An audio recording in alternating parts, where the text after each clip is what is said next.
Bismillahirrahmanirrahim. Assalamualaikum warahmatullahi wabarakatuh. Alhamdulillahirabbil alamin wassalatu wassalamu ala asyrafil anbiya wal mursalin sayyidina wa maulana Muhammadin wa ala alihi wa sahbihi ajmain, amma ba'du. Jamaah sekalian yang kami hormati, puji syukur kehadirat Allah Subhanahu wa taala pada pagi hari ini meskipun gerimis. Kalau di Candiroto di sana sudah hujan. Ya, alhamdulillah berkah. Kita masih bisa ngaji bareng, mudah-mudahan mendapatkan barokah dari Allah Subhanahu wa taala. Salawat berserta salam semoga tetap tercurahkan kepada junjungan kita Nabi Agung Muhammad sallallahu alaihi wasallam. Kita akan lanjut buku kitab Lubabul Hadis. Kita langsung ke bab 1. Bukunya di bawah enggak? Oh, yang belum punya enggak apa-apa. Nanti yang belum punya koordinasi sama takmir masjidnya. Iya. Nggih. Oh, ada yang lupa nggak dibawa. Jadi kalau pas ngajinya saya, ini kitabnya ya, kita continue. Ini kitab kecil, tapi manfaatnya sangat luar biasa. Saya sengaja ambil kitab ini karena sederhana. Bahasanya itu atau tema bahasan tidak rumit, tidak jelimet, sederhana. Maka saya ambil buku ini yang ya kira-kira cocok untuk semua kalangan. Sekedar untuk mengingatkan pelajaran yang kemarin biar agak ingat. Terkait dengan hadis, saya sampaikan kemarin bahwa yang namanya hadis itu adalah seluruh perbuatan Kanjeng Nabi Muhammad sallallahu alaihi wasallam, perkataan beliau atau persetujuan beliau, itu namanya hadis. Kalau Rasulullah mengatakan sesuatu, kul khairan aw liyasmut, katakanlah yang baik, kalau enggak diam. Nah, ini kan perkataan. Ini namanya hadis. Kalau Rasulullah melakukan sesuatu seperti waktu haji wada, Rasul gundul, sahabat melihat, oh Rasulullah gundul. Nah, itu juga namanya hadis karena Rasul melakukan sesuatu. Atau Rasul makan kurma begini, nah itu namanya hadis. Atau diamnya Rasul, ada sahabat yang lagi makan, kok Rasul mendiamkan, oh berarti itu hadis. Karena artinya kalau Rasul diam berarti setuju. Tuh, satu pelajaran kemarin. Yang kedua, bahwa hadis itu bisa berupa sesuatu yang sunnah atau layak atau sesuatu yang harus kita laksanakan. Ketika kita laksanakan itu kita berpahala, ketika tidak itu tidak apa-apa. Seperti sholat qobliyah, itu namanya sunnah. Tapi ada sunnah atau hadis itu terkait dengan tradisi, di mana kita tidak harus mencontoh. Seperti Rasul naik keledai, kita nggak harus rame-rame beli keledai. Lalu saya dari Tretep ke Paraan naik keledai. Itu sunnah karena Rasul naik keledai kan gitu. Rasul pakai jubah, rame-rame di sini beli jubah, namanya kan. Itu terkait tradisi. Karena Abu Jahal, Abu Lahab juga pakai jubah, ya kan. Maling di Arab sampai sekarang pakai jubah. Nah, jadi jubah itu ya sunnah, tapi itu terkait dengan tradisi yang kita tidak harus ikut. Ada sunnah juga yang khusus. Sunnah yang khusus hanya untuk Kanjeng Nabi. Kita nggak boleh ngikut. Nabi punya istri 9, wah sunnah saya istri 9 enggak, itu khususiat namanya, khusus untuk Rasul saja. Jadi untuk umatnya boleh maksimal 4. Kanjeng Nabi boleh 9. Contoh lain, zaman Nabi itu kalau perempuan langsung datang, ya Rasulullah saya boleh dong jadi istri nikah sama jenengan, langsung datang gitu. Kalau Rasul mau boleh, meskipun tanpa saksi apa, kalau memang sudah jelas boleh. Kalau kita harus ada saksi, ya kan, harus ada akad, harus ada mahar, ya kan gitu. Itu namanya khusus untuk Rasul. Kita nggak boleh ngikutin kayak gitu, ya kan. Ini ada khususiat. Jadi kalau ada orang bilang sunnah, nah, maka kita harus lihat sunnahnya bagaimana. Apakah sunnah yang boleh kita laksanakan? Apakah sunnah terkait dengan tradisi? Apakah sunnah itu terkait dengan khususiat Rasul? Maka kita harus jeli. Sahabat pun dulu juga sama terkait sunnah itu. Sahabat itu kalau ingin melakukan sesuatu tanya kepada Rasul. Pernah suatu kali Rasul itu waktu perang Badar, pasukannya 300-an berkemah untuk menunggu pasukan kafir Quraisy. Pas berkemah, kok tempatnya jauh dari sumber air. Sahabat ragu-ragu, ini kan pilihan Rasul, berarti itu sunnah Rasul. Ini sahabat ragu-ragu, kok di sini ya? Ini kalau di sini bahaya, ini sumber air kan di sana. Nanti sumber air dikuasai orang kafir Quraisy, kalah kita perang. Makanya berani tanya usul ide. Ya Rasulullah, berkemah di sini ini berdasarkan wahyu atau inisiatif Rasul? Kata Rasul, ini inisiatif saya. Nah, baru sahabat punya ide ngusul. Kalau gitu, menurut saya tidak di sini, tapi di sana yang dekat dengan sumber air. Oh bagus, sudah kita mari ke sana. Nah, jadi sahabat pun juga jeli. Ketika dia melihat sesuatu yang dilakukan Rasul, mereka akan ketika ragu-ragu, ini sunnah yang harus diikuti atau ide Rasul saja. Nah, kalau ide Rasul, barangkali sahabat punya hal lain yang lebih bagus. Dan ini enggak sekali yang kayak gini, sering terjadi sahabat ini punya usul karena melihat yang dilakukan Rasul itu ragu-ragu, ini wahyu atau bukan. Biasanya sahabat akan tanya, wahyu atau bukan. Pernah Rasulullah kok sholat asar 4 rakaat kok jadi 2 rakaat. Sahabat ragu-ragu. Akhirnya setelah sholat tanya, ya Rasulullah, tadi itu memang 2 rakaat atau lupa? Rasul bilang, emang tadi saya 2 rakaat? Iya saya 2 rakaat. Tadi, ya benar, saya tadi 2 rakaat. Iya benar 2 rakaat. Padahal Rasul sudah sampai rumah, kan rumah Rasul samping masjid. Langsung balik ke masjid lagi, melengkapin 2 rakaat lalu salam. Nah kan gitu. Jadi sahabat pun harus jeli, mereka pun jeli gitu melihat sunnah itu. Ini bagian mana? Nah ini sekedar mengulang ya, biar kita sedikit mengetahui terkait dan sunnah, karena di masyarakat sering bolak-balik tradisinya Rasul dianggap sunnah, semua dianggap sunnah, sehingga kaku hidupnya. Kita makan pakai sendok dianggap enggak nyunah, padahal yang dimakan Rasul kan kurma yang enggak pakai sendok. Nah, kita makan bubur bakso kok pakai tangan, kan enggak masuk akal, kan seperti itu. Sering bolak-balik zaman sekarang itu, kalau nggak sesuai dianggap nggak nyunah. Nah, ini hati-hati, dikit-dikit nggak nyunah. Makanya kita harus jeli mana kira-kira sesuatu yang memang itu sunnah yang harus kita ikuti, mana sesuatu yang itu sunnah yang tak perlu kita ikuti. Kan seperti itu. Baik, kita buka halaman 5. Al-babul awwalu, bab pertama, halaman 5. Al-babul awwalu, bab pertama. Fi fadilatil ilmi wal ulama'i, terkait dengan keutamaan ilmu dan ulama.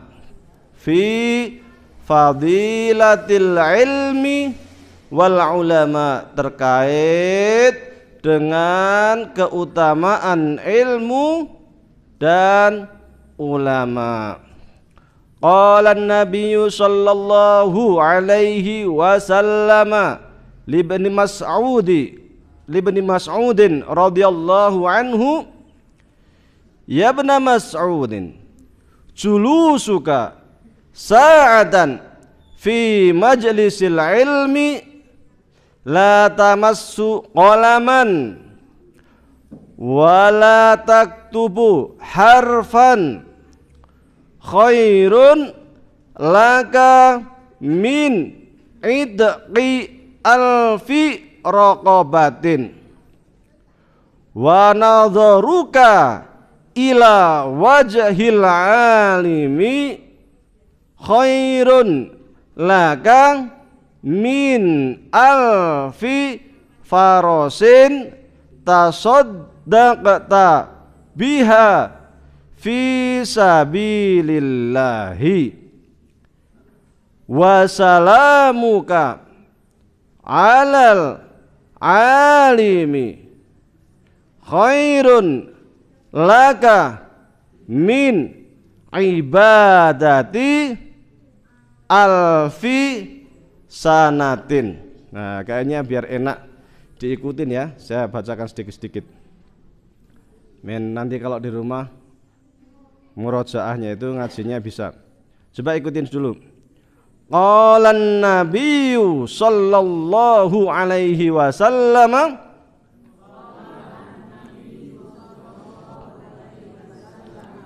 libni Mas'udin radhiyallahu anhu, ya ibna Mas'udin julusuka sa'atan fi majlisil ilmi la tamassu qalaman wala taktubu harfan khairun laka min idqi alfi raqabatin wa nadharuka ila wajhil alimi khairun laka min alfi farasin tasaddaqta biha fi sabilillahi wa salamuka alal alimi khairun laka min ibadati alfi sanatin. Oke, sekali lagi yang baru datang, yang bawa bukunya halaman 5. Sekali lagi. Qala an-nabiyyu sallallahu alaihi wasallam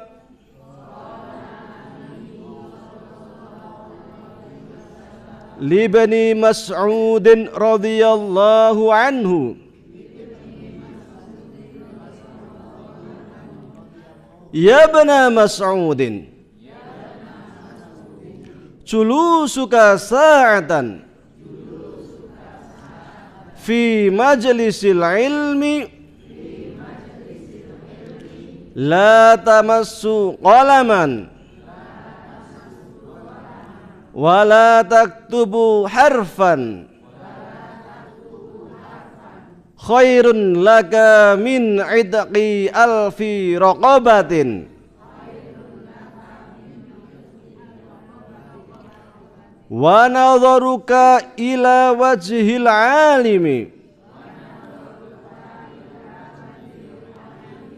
khairun laka min alfi farasin tasaddaqta biha fi sabilillah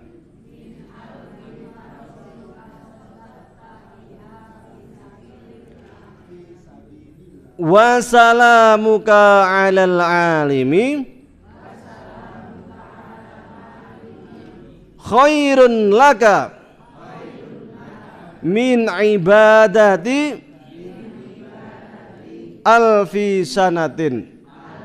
Oke, sekarang saya terjemahkan. Qala telah berkatalah An-Nabiyyu Nabi sallallahu alaihi wasallam libani Mas'udin kepada Ibnu Mas'ud radhiyallahu anhu, ya bana Mas'udin, wahai Ibnu Mas'ud, julusuka, dudukmu, sa'atan, satu waktu atau satu jam, fi majlisil ilmi, di majelis ilmu. Oh, ada nyatet ya, saya pelan-pelan. Iya. La tamassu, tidak memegang,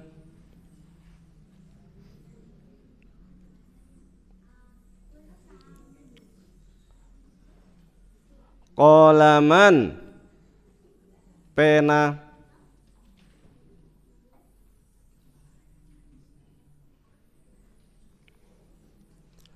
wala taktubu, dan tidak menulis. Wah, ini kayak nyantri beneran ini, kayak di pondok. Harfan, satu huruf,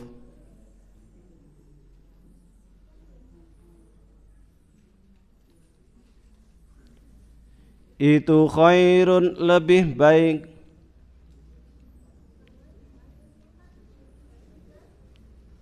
lebih baik, laka, bagimu,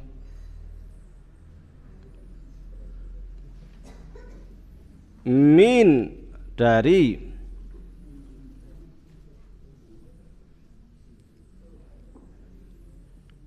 itaqi, membebaskan,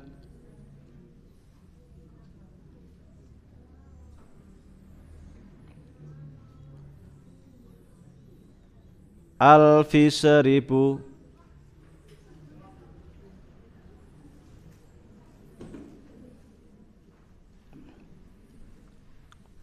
raqabatin, budak. Nah, saya ulangi, raqabatin, budak.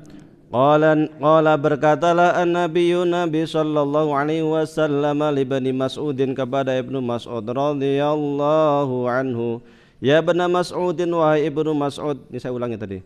Julusuka, dudukmu, sa'atan, satu waktu, fi majlisil ilmi, di majelis ilmu, la tamassu, tidak memegang, qalaman, pena, wala taktubu, dan tidak menulis, harfan, satu huruf, itu khairun, lebih baik, laka, bagimu, min inaqi alfi raqabatin, daripada membebaskan 1000 budak. Oh, jadi kata Kanjeng Nabi Muhammad sallallahu alaihi wasallam, waktu itu ada Ibnu Mas'ud, maka Nabi memanggil Ibnu Mas'ud, wahai Ibnu Mas'ud, datang ke sini, saya kasih tahu, saya kandani, saya nasihatin, wahai Ibnu Mas'ud. Ibnu Mas'udnya kecil. Ibnu Mas'ud itu orangnya pendek, kecil, kurus, kakinya itu kecil banget, agak pincang kalau jalan. Itu Ibnu Mas'ud. Nah, jadi pernah dia itu naik pohon kelihatan kakinya yang kecil, yang agak cacat ya, istilahnya itu agak, kalau jalan itu dingklang gitu, diketawain sama sahabat, kakinya cilik itu. Itu Rasul sampai marah, Rasul marah dan mengatakan, jangan diketawakan, itu kakinya Ibnu Mas'ud itu. Tahu nggak kalian, itu kakinya Ibnu Mas'ud itu lebih berat kalau ditimbang di akhirat daripada gunung Uhud. Nah, tapi yang kecil ini siapa tahu yang membunuh Abu Jahal di sini Ibnu Mas'ud ini.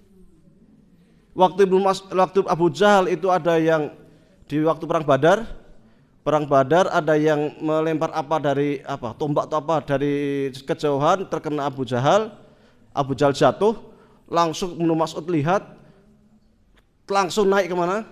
Ke dadanya Abu Jahal, dengan menghunus pedangnya. Akhirnya kata Abu Jahal, kata Ibnu Mas'ud, sekarang mau ngapain? Sudah nyawa kamu udah di tangan saya tuh, kata Ibnu Mas'ud. Tapi Abu Jahal itu, namanya Abu Jahal ya, sudah diambang pintu kematian, masih juga bisa mencela Ibnu Mas'ud. Kamu paling kurangnya kecil. Wah, makin marah Ibnu Mas'ud, langsung dipenggal kepalanya. Setelah dipenggal terus dibolongin telinganya sini, diikat pakai tali, digeret di hadapan kepada Rasulullah SAW. Wahai Rasulullah, ini kepalanya Abu Jahal. Ini Ibnu Mas'ud. Jadi orangnya kecil, tapi luar biasa. Beliau banyak sekali meriwayatkan hadis Nabi Muhammad Sallallahu Alaihi Wasallam. Jadi Nabi mengambil maksud, wahai Ibnu Mas'ud, datang ke sini saya kasih tahu, saya nasihati bahwa sesungguhnya ketika engkau itu mendatangi majelis ilmu, kayak datang ke sinilah majelis ilmu, cukup dengerin, nggak bawa pulpen, nggak bawa buku, dengerin tok, nggak nulis, ya kan? La tamassu qalaman wala taktubu harfan, nggak bawa pulpen, nggak bawa buku. Kenapa? Lali. Lupa ya sarapopo. Jadi itu khairun laka min itqi alfi raqabatin, lebih baik, pahalanya itu jauh lebih besar dibandingkan membebaskan 1000 budak. Masya Allah. Kalau zaman sekarang nggak ada budak ya. Zaman dulu itu budak itu hampir kayak pembantu, bukan pembantu ya, kayak anak angkat.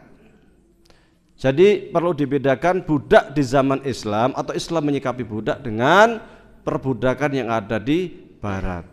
Kalau kita akan konotasi atau di otak kita, kalau sudah budak itu pasti jelek. Karena bayangan kita di Barat itu manusia diperbudak, suruh kerja, suruh apa, kerja rodi, nggak digaji, nggak apa kan gitu. Kalau di Islam tuh enggak, budak itu kayak anak angkat. Ya harus dikasih pakaian, makannya harus sama dengan tuannya, ya harus istirahat yang cukup, tidur yang cukup, bahkan harus dikasih pendidikan. Mulia budak di zaman Islam. Zaman Mamalik di Mesir, Mamalik itu setelah zaman Salahuddin lah kisaran. Ya, Fatimiyah, Salahuddin itu Sam. Zaman ya benar. Ketika Tatar menyerang dunia Islam waktu itu dunia Islam di pemimpinnya itu Mamalik. Mamalik itu apa? Budak putih, budak yang dari Asia Tengah. Jadi belum pernah ada dalam sejarah yang jadi presiden budak, yang jadi menteri budak, yang jadi militer budak kabeh. Kok bisa? Ya itu Islam kayak gitu. Jadi budak itu bukan konotasinya bukan jelek. Budak itu disekolahkan. Zaman Mamalik itu disekolahkan sampai banyak yang jadi militer, menteri-menterinya budak, militernya budak, sampai presidennya budak. Itu pas pada masa Ais ibnu Abdus Salam, pas Tatar datang ke Timur Tengah. Tentara salib awal-awal juga datang ke Timur Tengah. Itu sampai Ais ibnu Abdus Salam, salah seorang mufti atau salah seorang ulama besar mazhab Syafi'i, mengatakan, berfatwa, tidak boleh presiden kok budak. Loh, kenapa nggak boleh? Nah, nanti kalau presidennya budak terus tuannya bilang budak saya jual. Oh, presiden dijual karena budak boleh dijual belikan. Maka budak harus dimerdekakan dulu baru dia jadi presiden. Nah, ini hanya ada di dunia Islam.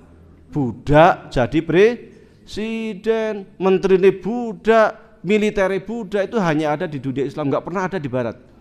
Maka ketika saya bilang budak, kalau untuk dunia Islam konotasinya belum tentu negatif. Masa itu disebut dengan masa Mamalik. Masa Mamalik itu apa? Masa di mana kerajaan Islam itu setelah runtuhnya Abbasiyah dikuasai oleh siapa? Para budak. Nah, ya kan? Itu jadi. Cuman budak ini boleh dianjurkan. Jadi Islam itu juga tidak sepakat sebenarnya terkait dengan perbudakan. Oleh karena itu selalu dianjurkan supaya budak itu dibebaskan. Meskipun Islam tetap memuliakan budak, tetapi membebaskan budak jauh lebih mulia. Wah, beli budak itu mahal. Satu budak itu ya istilahnya itu anak angkat, ngadopsi lah gampangnya itu. Itu bisa miliaran. Nah, kalau membebaskan 1.000 budak, 1 triliun.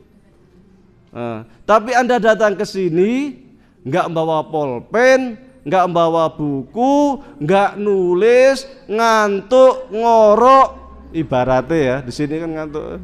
Itu lebih baik daripada Anda sodako membebaskan budak. Lebih baik daripada Anda sodako 1 triliun. Loh, bayangkan, enak men, enak, ganjarannya, pahalanya besar.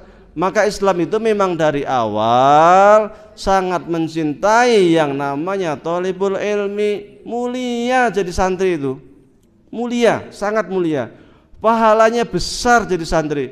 Maka saya sering kesana kemari, ayo pemuda Muhammadiyah ngaji, yuk NA Nasihat Al-Syiah ngaji, karena pahalanya besar. Sudah dapat ilmu, pahalanya sangat besar, luar biasa.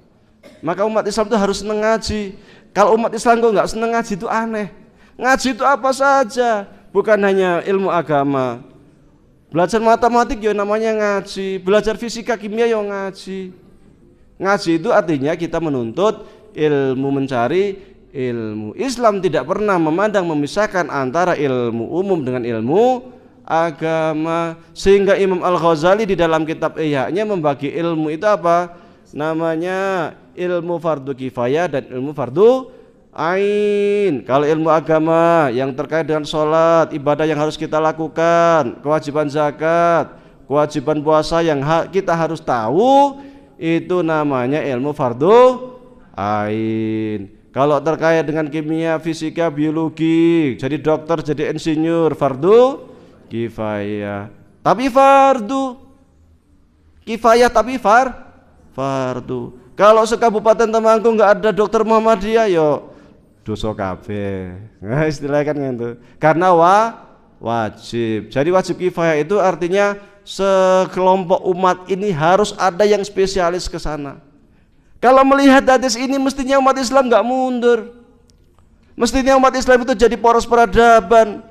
Mestinya umat Islam itu yang membuat, yang sampai ke bulan, sampai membuat teleskop luar biasa, mestinya itu kita. Dan ini yang tidak disadari oleh Islam generasi awal. Umat Islam generasi awal itu suka ngaji. Yang namanya Imam Bukhari ini jauh-jauh dari Asia Tengah sampai Irak, naik kuda, jauhnya minta ampun, hujan, petir, apa, padang pasir, kabut, opo, beruh, debuan dan lain sebagainya. Kadang hanya untuk dapat 1 hadis, 1 aja kadang. Karena dengar di tengah Baduy sana itu ada kiai yang dia dulu pernah mendapatkan ilmu dari tabi'in, 1 hadis. Didatengin hanya untuk dapat apa? 1 hadis. Makanya generasi awal kita maju karena hormat terhadap ilmu. Dan Rasulullah sudah ngiming-ngimingi. Rasulullah sudah ngasih, istilahnya itu apa? Ngasih rangsangan ke kita supaya kita rajin ngaji. Ora usah nggo pulpen, ora usah nggo buku, enggak apa-apa, datang sampai sini ngorok enggak apa-apa. Sing penting ngaji. Itu pahalanya lebih baik daripada Anda bersedekah 1 triliun. Siapa di sini yang punya duit 1 triliun? Enggak ada. Tapi dari rumah siji duduk di sini ngantuk dapat 1 triliun sedekah. Luar biasa, seneng. Ini makanya kita harus rajin ngaji. Wa nadharuka, dan kamu melihat, lanjutannya, wa nadharuka, dan kamu melihat, ila ke wajhil alimi, wajahnya ulama, orang yang berilmu. Memandang wajahnya orang yang berilmu itu khairun, lebih baik, laka bagimu, min dari alfi 1000 farosin kuda.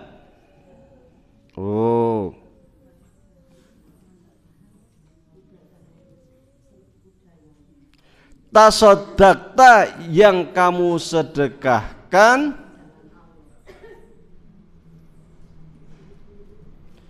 biha dengannya, fi sabilillah di jalan Allah, wa nadharuka dan kamu memandang ila wajhil alimi kepada wajahnya orang alim, itu khairun lebih baik laka bagimu min alfi farasin, min alfi farasin dari 1000 kuda, tasoddaqata yang engkau sedekahkan, biha dengannya, fi sabilillah di jalan Allah. Masya Allah. Jadi sekedar melihat orang alim, itu doang tuh, melihat orang pintar, itu lebih baik daripada sedekah berapa? 1000 kuda. Kuda harganya berapa? Lah katakanlah harganya, wah ini kan kuda sing bagus 100 juta. 100 juta nih kali 1000. Wah, kan siapa yang punya duit segitu di sini? Kalau di sini punya duit segitu banyak, masjid ini sudah mewah banget nih. Iya kan? Hanya melihat orang alim itu lebih baik dari sedekah 20 miliar, 30 miliar. Siapa yang di sini punya duit 30 miliar kan?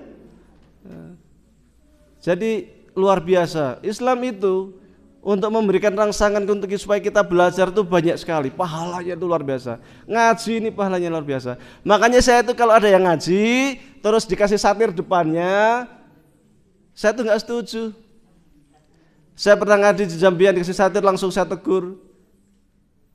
Karena apa? Zaman Rasul nggak kayak gitu. Zaman Rasul ya begini ini biasa. Cuman kalau zaman Rasul biasanya pengajiannya ibu-ibunya di belakang, laki-lakinya di depan. Tapi nggak apa-apa kayak gini juga. Tapi nggak ada satir-satiran itu nggak ada. Bahkan di awal-awal itu pintu masjid cuma satu. Jadi kalau pulang dari ngaji keluar masjidnya desak-desakan. Akhirnya ibu-ibunya udah protes kepada Rasulullah Sallallahu Alaihi Wasallam. Ya Rasulullah, pintu masjid kok cuma siji pas puluhan kan nggak enak kitanya. Akhirnya dibuat 2. Satu untuk ibu-ibu, satu untuk bapak-bapak men rebutan. Mana gini siji. Ora apa-apa. Enggak apa-apa. Jadi kayak gitu. Terus zaman Rasul enggak ada yang namanya satir di depan. Kenapa? Karena pertama memandang seorang alim itu pahalanya besar. Yang kedua, kita itu melihat kiainya langsung, ekspresi kiainya langsung. Itu berbeda ketika kita ngaji tutup. Wah, tutup kan kayak lihat kayak dengar sandiwara radio. Membayangkan ngayal lagi ngopo ya kira-kira gitu. Beda. Hasil ketika pulang tuh lain. Karena jadi ingat, oh waktu itu Ustadz yang ngomongnya gini sambil gini, kan? Jadi ingat, lebih lekat. Lebih lekat. Dulu itu ada waktu Rasul ceramah tuh ada ibu-ibu yang nanyanya sambil berdiri. Ya Rasulullah begini. Terus yang cerita itu siapa? Yang cerita Bilal. Itu yang nanya ibu-ibu, wajahnya itu kemerahan agak kehitaman dikit. Siapa? Bilal tahu dari mana? Ya karena ngelihat perempuan berdiri, ibu-ibu tanya sehingga lihat wajahnya. Ini artinya apa? Bahwa cadar tidak wajib. Yang mau pakai cadar silahkan, tetapi tidak wajib. Zaman Nabi juga kelihatan wajahnya, kan seperti itu. Oke, jadi melihat orang alim itu pahalanya besar. Datang ke majelis ilmu pahalanya besar. Maka gunakan kesempatan untuk mengaji. Wassalamuka dan engkau mengucapkan salam. Assalamualaikum Ustaz. Assalamualaikum Syekh. Assalamualaikum Kiai. Nah, kan itu kan salam. Wassalamuka dan engkau mengucapkan salam alal alimi kepada orang alim, pada Ustaz, pada Kiai. Itu khairun lebih baik laka bagimu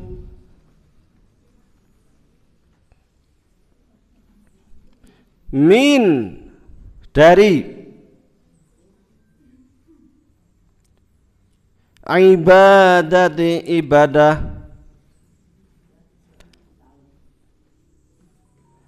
alfi seribu sanatin tahun. Nah, yang punya buku boleh dicoret-coret untuk diterjemahkan buat kenangan bahwa saya pernah ngaji kitab ini di Masjid Al-Manar. Nah, kan gitu.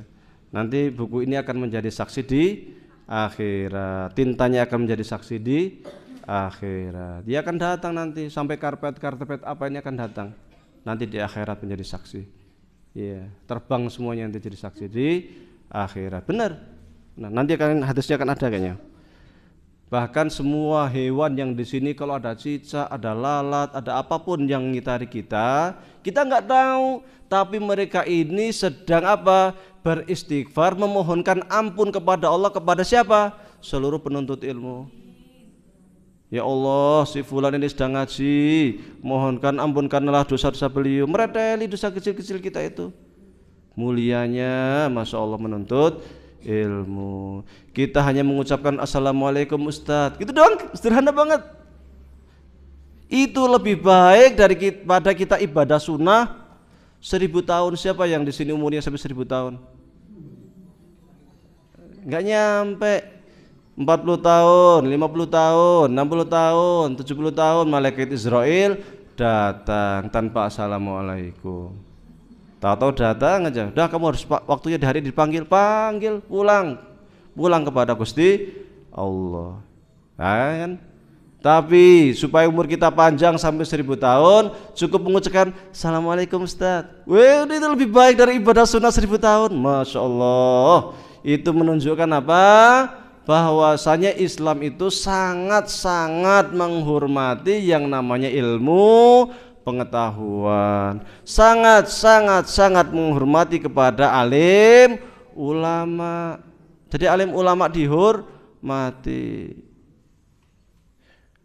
Di Jepang itu ketika terjadi bom nuklir Hiroshima dan Nagasaki, jutaan orang meninggal. Yang dicari siapa? Guru. Yang dihormati siapa? Guru. Karena memang guru itu pangkal kemajuan peradaban. Maka apa katanya, selama masih ada guru, Jepang masih aman. Jadi yang di otak itu bukan selama masih gedung, selama masih ada pabrik. Bukan. Yang dipikir apa? Selama masih ada guru-guru, aman. Wah. Maka dulu ketika di Baghdad dihancurkan oleh Hulakokan, yang dibantai para ulama, maka ulama pada lari pergi menyelamatkan diri ke Mesir. Dan selama masih ada ulama, alhamdulillah ilmu pengetahuan Islam tetap bersambung. Baik, karena masih ada waktu 10 menit, saya tutup untuk tanya jawab. Biar sekiranya ada pertanyaan, dipersilahkan. Lumayan dapat satu hadis. Baik, assalamualaikum warahmatullahi wabarakatuh.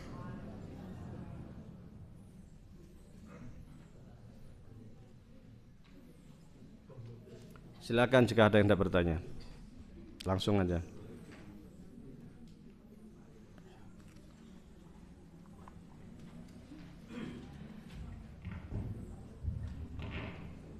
Terima kasih waktunya Ustaz. Monggo ingin menyampaikan pertanyaan ke Ustaz, diberi waktu sebelum kita nanti masuk ke bedah dulu.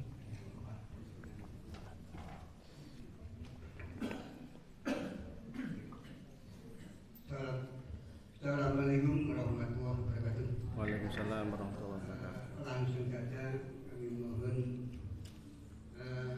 pandangan, apabila kita ini duduk di majelis ilmu, tadi dikatakan toh walaupun ngantuk ngorok, tetap kita akan mendapat pahala yang besar sekali. Dan apabila ya wis ngantuk ngorok nih, orang ngerti ilmu siji-siji, nah ini bagaimana Ustaz? Apakah kita ya termasuk orang yang bahagia atau Terima kasih. Assalamualaikum warahmatullahi wabarakatuh. Waalaikumsalam warahmatullahi. Tetap mendapatkan pahala. Dan ini saya kasih bocoran. Ilmu itu rahasia. Maksudnya apa ya? Aneh. Saya berdasarkan pengalaman ya. Ilmu itu kadang aneh. Anehnya itu apa? Kadang orang datang tidur ada ngorok apa. Tapi kalau itu pas pulang keluar suruh nerangkan apa, itu kadang ilmunya datang sendiri itu. Kadang nyantel. Kok bisa? Nggak tahu itu. Ilmu itu aneh. Saya tuh kadang lihat gini loh. Dulu waktu di Mu'alimin temen kerjaannya tidur di kelas ngorok aja. Tapi keluar Mu'alimin kok jadi kiai, jadi ustad. Jo ilmunya kok datang. Padahal kerjaannya ngorok di Mu'alimin ini. Kok bisa? Nah, makanya yang penting cinta ilmu. Mau datang sampai sini ngantuk nggak dapat apa-apa, nggak usah putus asa. Ilmu itu aneh. Nanti waktunya datang. Yang penting cinta sih, cinta ilmu sih. Kalau kita sudah cinta ilmu, nanti ilmu itu akan malu sendiri. Lama-lama akan datang sendiri. Dan kayak gini tuh banyak terjadi. Kasus kayak gini tuh banyak terjadi. Orang yang awalnya itu dedel apa, nggak paham apa-apa, tahu-tahu jadi alim. Ya kita tetap berusaha. Tentu yang melek ya lebih baik. Jangan kemudian, wah yang penting aku tekos, tekak gini turu, ngorok, apa-apa penting untuk pahala. Ya orang ngono, ya kan? Ya kita belajar ya tujuannya untuk mendapatkan ilmu, syukur-syukur nanti ilmu kita bermanfaat. Namun sekiranya kok ada yang sampai ngantuk pun itu tetap pahala besar. Itu kenapa kok sampai segitunya itu loh? Itu menunjukkan bahwa Islam itu sangat menghormati ilmu dan sangat mendorong umatnya untuk cinta ilmu. Makanya dulu ketika terjadi perang Badar, waktu perang Badar itu sebagian besar kan kemudian tentara Quraisy jadi tawanan. Waktu jadi tawanan Nabi Muhammad bermusyawarah kepada para sahabat, ini tawanan kita apain? Kalau Umar tegas, orang mereka dah jelas tentang Allah dan Rasulnya, bunuh aja semuanya. Tapi apakah kata Abu Bakar? Ya Rasulullah, sebagian mereka ini bisa baca tulis. Mbok yao suruh ngajarin baca tulis kepada anak-anak Madinah biar bisa baca tulis. Nanti sekiranya mereka sudah ngajarin baca tulis, suruh pulang lagi ke Mekah, bebaskan. Rasul milih mana? Milih pendapatnya Abu Bakar, supaya tawanan Quraisy itu ngajarin anak-anaknya orang Madinah biar bisa baca tulis. Itu saking berharganya ilmu. Suatu kali Rasul itu kalau kirim surat ke orang Yahudi itu pakai bahasa Ibrani, tapi pakai apa istilahnya itu? Pakai jasa penerjemah. Kalau orang Yahudi kirim surat pakai bahasa Ibrani, pakai jasa penerjemah. Karena orang Arab, orang sahabat Nabi nggak ada yang bisa bahasa Ibrani. Akhirnya kan Nabi apa? Bilang ke Zaid bin Sabit, Zaid, masa kita nggak ada yang bisa bahasa Ibrani? Udah kamu belajar bahasa Ibrani. Supaya apa? Supaya kita itu nggak bergantung pada orang. Masa dikit-dikit jasa penerjemah? Iya kalau tidak terkait dengan rahasia negara. Kalau terkait dengan rahasia negara, bocor. Akhirnya Zaid bin Sabit belajar bahasa Ibrani selama 11 hari. Hebat. 11 hari sudah bisa bahasa Ibrani. Cerdas. Nah ini menunjukkan bahwa kita itu harus belajar bahasa Inggris, silahkan, bahasa Perancis, bahasa Arab, bahasa Jerman, silahkan, sunnah belajar bahasa asing itu. Oke, silahkan.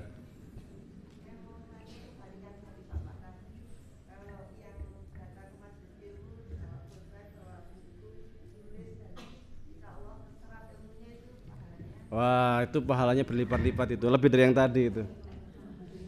Kalau yang satu yang ngorok tadi dapatnya kayak sedekah 1 triliun, ini kayak sedekah 2 triliun ini. Iya. Kenapa demikian? Karena dia dapat ilmu. Kalau dia meninggal dengan ilmu ini yang bermanfaat ini, pahalanya ngalir terus. Idza mata ibnu adama in qata'a amaluhu illa min salas, shadaqatin jariyatin au ilmin yuntafa bihi au shadaqatin jariyatin. Sekiranya anak Adam ini meninggal dunia, seluruh amal perbuatannya terputus.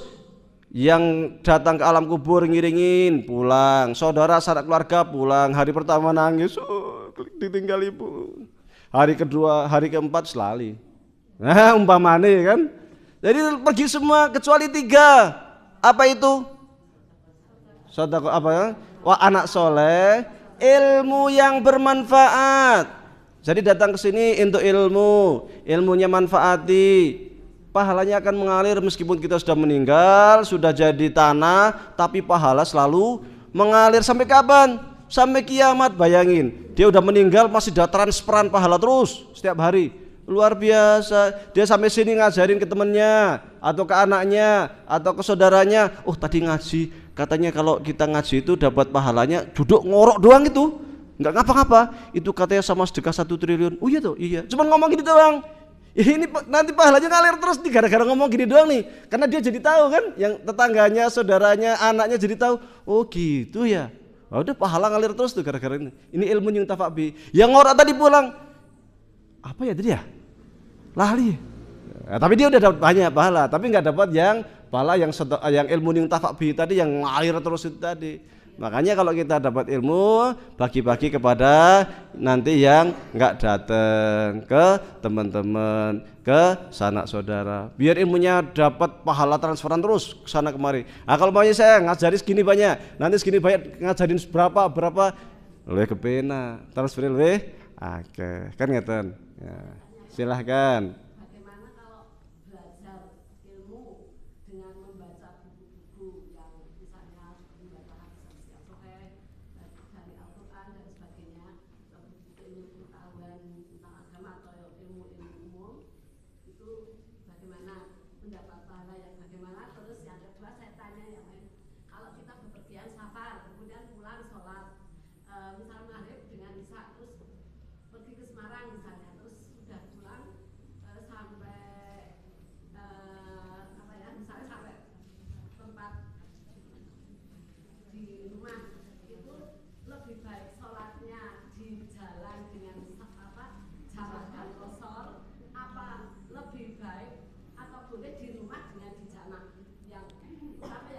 Oke, ini terkait dengan sama ya.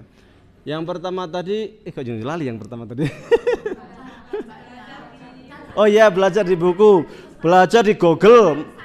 Oh, oke, satu lagi.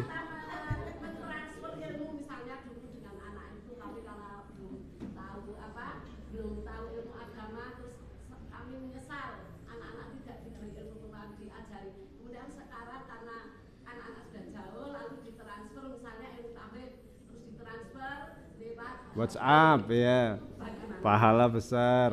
Oke, lewat Google boleh, lewat buku boleh, pahalanya banyak tetap. Itu majelis, jadinya namanya majelis ilmu itu dimanapun kita belajar itu namanya majelis ilmu. Dulu Imam Syafi'i itu kalau belajar pagi-pagi belajar ya, ke nyantri ke sana kemari.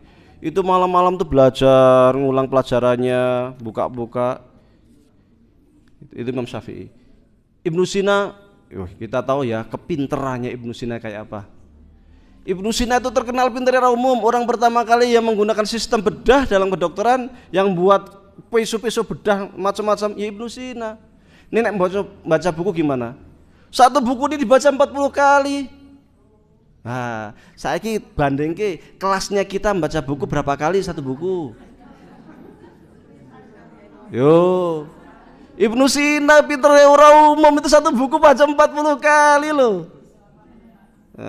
Imam Bukhari yang pinter orang umum, yang luar biasa, itu kalau malam itu masih buka-buka buku begini, masih baca-baca terus. Itu ulama kita, karena baca buku itu pahalanya besar. Jadi satu dapat ilmu, dua pahalanya saking gede ini. Ini luar biasa, yang belajar itu luar biasa pahalanya, melebihi sholat sunnah 1000 rakaat belajar itu. Makanya dorongan Islam, mestinya orang Islam itu pinter-pinter mestinya itu. Kalau lihat hadis-hadis Nabi yang begini nih, mestinya orang Islam itu gak ada yang bodoh. Karena apa? Dikasih rangsangan suruh belajar pahalanya akeh, belajar pahalanya akeh, kan luar biasa. Itu step pertama. Kedua terkait jamak qashar. Kalau kita di jalan, masih di jalan, saya pergi ke Surabaya, Nah, sudah keluar rumah kan batasnya itu kan keluar rumah. Ada yang mengatakan batasnya keluar rumah, ada yang mengatakan batasnya itu keluar kota. Sudah masuk gerbang kota, sudah di gerbang kota, keluar baru namanya safar. Nah, itu kan. Ini kan sudah keluar nih. Oke, ini namanya safar. Sebagian besar ulama mengatakan lebih baik di jamak qashar dibanding sempurna 4 rakaat. Hadisnya apa? Ini adalah sodakoh dari Allah, faqbalu sodakoh. Ini adalah sodakoh dari Allah Subhanahu Wa Taala, maka terimalah sedekah itu. Jamak qashar lebih baik. Tapi kalau mau sempurna tidak apa-apa. Tapi kalau mau jamak qashar lebih baik. Kalau lebih baik karena ini sedekah dari Allah, maka kata Rasul, faqbalu sodakotahu, maka terimalah sedekahnya. Sedekah Gusti Allah. Satu. Yang kedua, syarat jamak qashar itu kalau statusnya masih musafir, seumpama salat maghrib ya, salat maghrib. Kemudian kok sampai rumah maghrib jam 6, isya jam 7. Kalau dia itu sebelum kira-kira jam setengah 7 itu kok sudah sampai rumah, berarti kan belum azan isya nih. Berarti dia sholat maghrib full. Kenapa? Status safarnya udah hilang. Kecuali waktu jam setengah 7 ini masih di jalan, masih tempatnya di sini, dia masih di mana, masih jauh lah lumayan. Nah, ini masih di jalan, belum sampai rumah, berarti statusnya masih safar, boleh di qashar atau jam ya di qashar. Kalau umpamanya kira-kira sampai rumah itu kok setengah 7 belum isya, berarti enggak bisa di jamak dan isya. Kenapa? Karena isya masih dapat. Kecuali sampai rumah jam 8 belum salat maghrib dan isya, ya kan? Belum salat maghrib dan isya, maka sebelum udah jam 8 berarti masih boleh dijamak. Andai kata bukan nggak qashar, kan udah sampai. Karena maghrib nggak bisa diqashar. Yang bisa qashar itu hanya yang 4, isya, zuhur dan asar. Kalau udah jam 8 berarti silakan maghribnya dijamak dengan isya. Isyanya disempurnakan 4 rakaat karena statusnya sudah bukan musafir. Ngerti nggih? Yang ketiga, dapat ngaji dari sini, tulis ringkesannya di grup, akhirnya tak kirim ke WhatsApp, viralkan umpamanya. Pahala banyak. Nanti ada yang baca, ternyata ngaji dapat ilmu itu gini ya. Ada yang, ini udah dapat pahala ini, dapat pahala besar. Maka kita gunakan Facebook, WhatsApp, Telegram untuk yang baik untuk transfer ilmu. Jangan yang hoax yang berita nggak jelas-jelas, yang politik yang belum tentu benar salahnya. Mending yang ini yang jelas Quran hadis kan ngetan. Nah, yang berita-berita politik yang macam-macam yang belum tentu benar salahnya nggak usah. Apa yang ngerumpi tetanggane ora usah diviralkan. Itu dosa jariah. Nggih, ngeten nggih. Baik, karena sudah jam 7, habis ini masih ada acara pemuda ya. Kita sudahi. Kurang lebihnya mohon maaf. Wabillahi taufiq wal hidayah. Wassalamualaikum warahmatullahi wabarakatuh. Yang hendak ikut ngaji dengan pemuda juga boleh.